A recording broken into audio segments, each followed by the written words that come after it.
Okay, चलिए दर्शकों के सवाल लें उससे पहले एक बहुत महत्वपूर्ण कंपनी हैवेल्स की जो नतीजे आए थे उस पर मैनेजमेंट से बात करते हैं, क्योंकि नतीजे जो है वीक थे, ऑपरेशनली नंबर कमज़ोर थे। मुनाफा करीब 7% गिरा था और मार्जिन में करीब 17.3% से घटकर 13.8% आया था। यानी सिंपली जो कॉस्ट थी वो बढ़ती हुई दिखी, इसलिए इम्पैक्ट हुआ। और आमदनी हालांकि 31% बढ़ गई, तो वॉल्यूम जनरेट हुआ लेकिन मार्जिन पे प्रेशर था। तो बातचीत करने के लिए हमारे साथ हैं हैवेल्स इंडिया के चेयरमैन और एमडी अनिल राय गुप्ता जी। अनिल जी, बहुत बहुत आपका स्वागत है।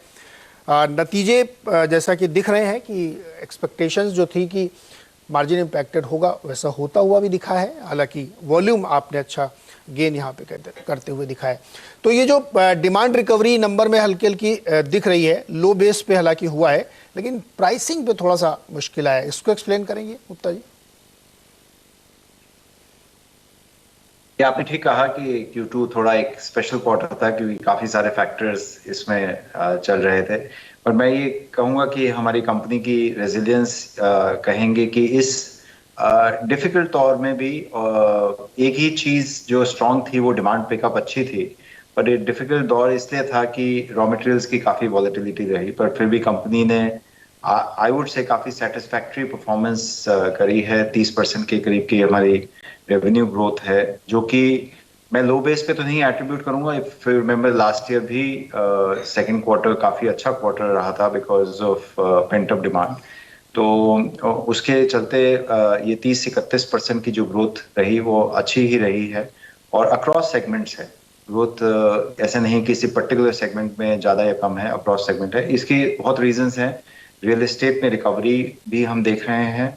इंडस्ट्रियल इंफ्रास्ट्रक्चर सेगमेंट की जो डिमांड पिकअप है वो पहले से काफी बेहतर है, जो कि कुछ सालों से थोड़ी वीक रही। इवन पोस्ट कोविड भी थोड़ी वीक रही थी, लेकिन अभी पिछले कुछ महीनों से काफी अच्छी हम वहाँ स्ट्रॉन्ग पिकअप देख रहे हैं।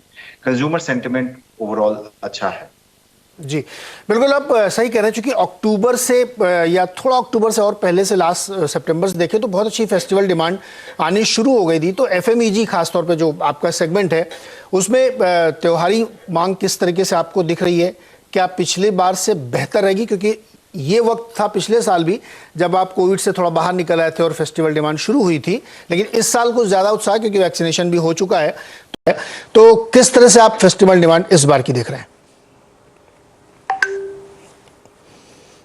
मुझे लगता है कि लास्ट ईयर भी फेस्टिवल के टाइम में अच्छी पिकअप रही थी, और इस साल भी जो अभी कंटिन्यूड पिकअप है वो रहनी चाहिए जिस तरह से हम देख रहे हैं। और कंज्यूमर साइड में तो ये है, लेकिन जो लास्ट ईयर से बेहतर हो सकता है वो है कि इंडस्ट्रियल और इंफ्रास्ट्रक्चर सेगमेंट जो लास्ट ईयर थोड़ा वीक था और रियल एस्टेट डिमांड भी हल्की वीक थी, वो इस साल काफी अच्छी तरह से वापस आई है, स्ट्रांग आई है। तो ये जो आने वाला जो तिमाही है या नेक्स्ट उसके भी है, तो ये फिलिप दे सकती है जो ऑलरेडी स्ट्रांग एक कंज्यूमर सेंटिमेंट है। जी, डिमांड तो फिलिप दे सकती है, लेकिन इनपुट कॉस्ट बहुत बढ़ी है। चाहे वो क्रूड की कीमतें बहुत ज़्यादा बढ़ी हों या मेटल्स की कीमतें बहुत ज़्यादा बढ़ी हों, केमिकल्स और प्लास्टिक की कीमतें बहुत ज़्यादा बढ़ी हैं।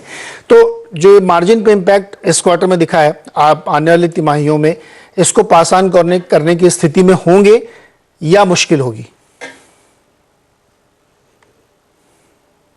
जी, input cost not only maintain है पर बढ़ रही है। तो इसलिए मैं ये नहीं कह पाऊंगा कि इंडस्ट्री ने पूरी कॉस्ट पास ऑन कर पाए हैं, बिकॉज जब पास ऑन की उसके बाद फिर कॉस्ट बढ़ी, तो आने वाला टाइम और प्राइस इंक्रीजेस देख सकता है depending upon the product category.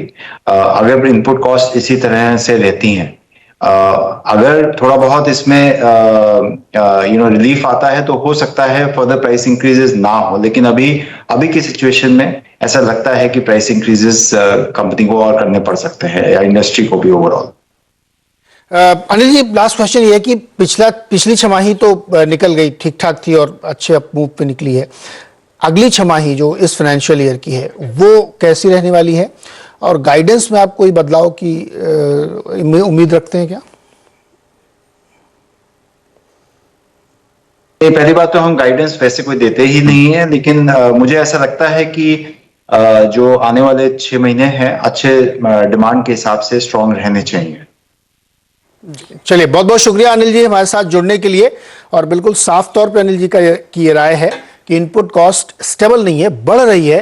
तो स्थिति ये बन सकती है कि इसको पास ऑन करना पड़े। अब ये परिस्थितियों में निर्भर करेगा कि अगर कॉस्ट कम आ गई तो नहीं पास होगा, अदरवाइज कीमतें एफएमईजी की बढ़ सकती है, व्हाइट गुड्स की बढ़ सकती है। बहुत बहुत शुक्रिया अनिल जी हमारे साथ जुड़ने के लिए। चलिए अब लौटते हैं अपने दर्शकों की तरफ। हमारे साथ भरूच से भौमिन साहब जुड़े हुए हैं। भौमिन जी नमस्कार, सवाल पूछिए।